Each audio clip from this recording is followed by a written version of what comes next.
Mahatma Gandhi national rural employment guarantee scheme అనేది ఒక demand ఆధారిత పథకం.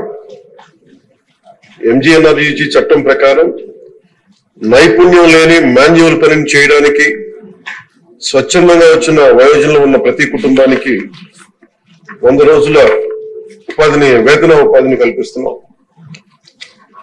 రెండో ప్రశ్నకి అవునండి, కానీ కేంద్ర ప్రభుత్వం ఆమోదంతో చేయడం అవుతుంది. చట్టంలోని షెడ్యూల్ 1 ప్రకారం పథకం కింద 266 పనులు అనుమతించబడతాయి. అనుమతించబడిన పనులు కాకుండా ఇతర పనుల ఆమోదం కోసం భారత ప్రభుత్వ గ్రామీణాభివృద్ధి మంత్రిత్వ శాఖకి సమర్పించబడతాయి. ఈ మూడో ప్రశ్న అధ్యక్ష, ఎన్ఆర్ఈజిఎస్ కింద పని కోరుకునే వారికి కొత్తగా నమోదు చేసుకున్న 15 రోజుల్లోపు జాబ్ కార్డ్స్ అందించడం, డిమాండ్ చేసిన వేతనదారులకి 15 రోజుల్లోపు వేతన ఉపాధి ఉండేలా చూడటం, 5 కిలోమీటర్ల లోపు పనిని కల్పించడం, వేతన ఉపాధిని మెరుగుపరచడానికి మండల స్థాయి, క్లస్టర్ స్థాయిలో అంకిత భావంలో సిబ్బంది ఉన్నారు. చట్టం యొక్క అర్హతల అవగాహన కల్పించడానికి కనీసం నెలకొకసారి రోజ్గార్ దివస్ ని నిర్వహించడం, వాల్ రైటింగ్స్, అవగాహన ప్రచారాలు, ర్యాలీలు మొదలైనవి కూడా ఈ విషయాంశంపై నిర్వహించబడ్డాయి.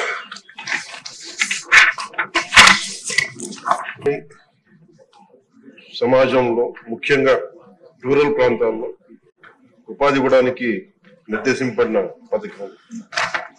గౌరవ సభ్యులు లేవనెత్తినవన్నీ కూడా నోట్ చేసుకున్నాం అధ్యక్ష.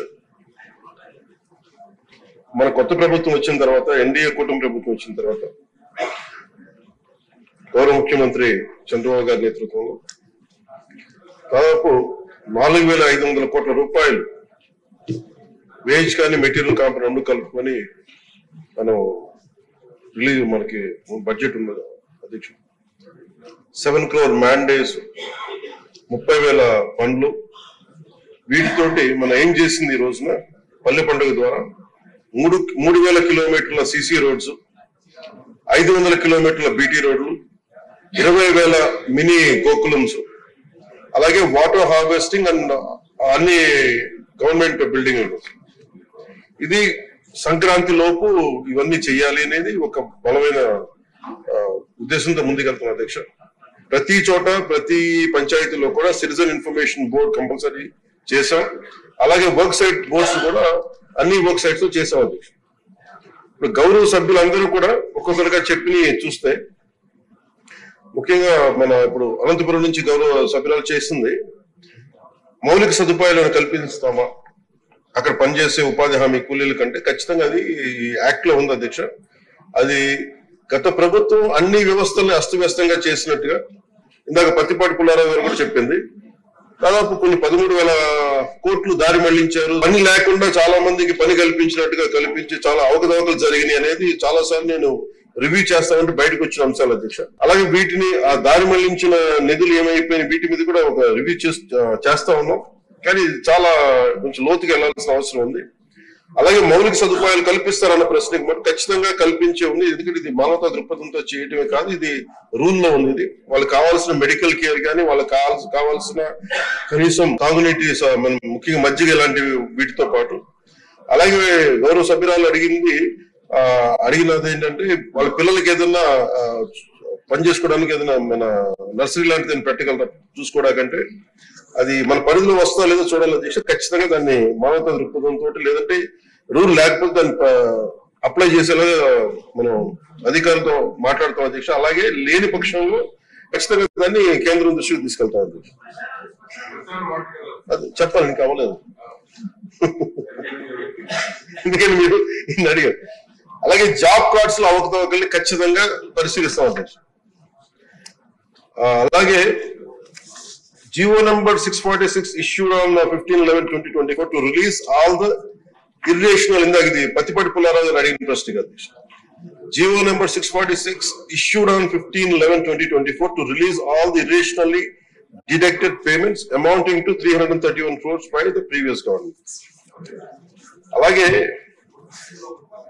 ముందుగా మొదటి సభ్యులు అడిగింది ఏంటంటే నరేగానే ఇది మొత్తానికి అప్లై చేస్తారా ఇది అని అనుకుంటే MNREGA basic it's demand based work అధ్యక్షుడు.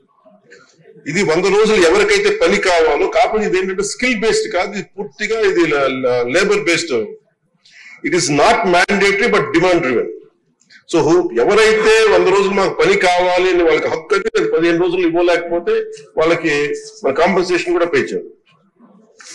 అలాగే ఇంకొక ప్రశ్నకి అధ్యక్షుడు సపోర్టింగ్, ఇప్పుడు మనకి వ్యవసాయ ఆధారిత పనులకు కూడా దీని అనుసంధానం చేస్తారా అంటే we are supporting agricultural and allied activities is a priority for NREGA.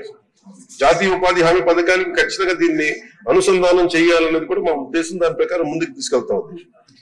అలాగే గుర్రపు డెక్క ఇలాంటివన్నీ కూడా desilting of Pond's and canals ఇవన్నీ చేయగలవా లేదంటే ఇది as per MNREGA rules it can be done. అది ఖచ్చితంగా దాన్ని మీరు గౌరవ ఎమ్మెల్యేలు ఎవరైనా సరే సభ్యులు ఎవరైనా సరే పంచాయతీ అధికారుల దృష్టికి తీసుకెళ్తే ఖచ్చితంగా దాన్ని ప్రయారిటైజ్ చేసి దాన్ని తీసుకెళ్తా ఉండొచ్చు.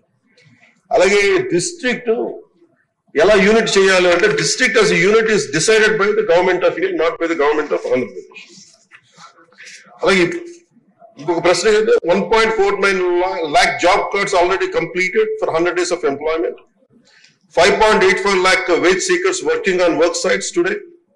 It will further increase in coming days. Gravel roads also can be taken as per the demand addition.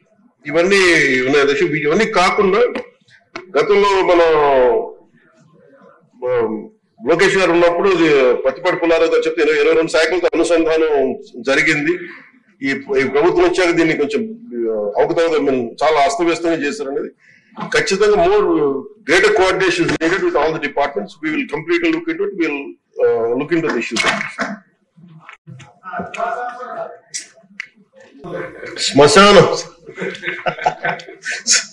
శ్మశానం అనేది మాది హిందూ శ్మశాన వాటికి కావచ్చు, ముస్లిం కావచ్చు, క్రిస్టియన్ వాటికి కావచ్చు. ఖచ్చితంగా ఇది నేను కూడా పర్సనల్ గా తీసుకున్నాను. దీన్ని శ్మశాన వాటికి వర్తింపు చేయమని ఇక్కడ నేను ఆల్రెడీ చెప్పున్నాను. అది మీ దృష్టికి తీసుకొస్తాను. ఇది ఎక్స్క్లూడ్ చేయలేదు. అలాగే కాంపౌండ్ వాల్స్ కూడా ముఖ్యంగా అడిగింది గౌరవ సభ్యులు చాలా మంది దృష్టికి తీసుకొచ్చారు. కాంపౌండ్ వాల్ స్కూల్స్ ని ఎలా కాపాడుతామో కాంపౌండ్ వాల్స్ తో కట్టి, అలాగే శ్మశాన వాటికల్ని కాంపౌండ్ వాల్ కట్టమని కూడా చెప్తాను. డెఫినెట్లీ దీన్ని ఎగ్జామిన్ చేసి దాన్ని ముందుకు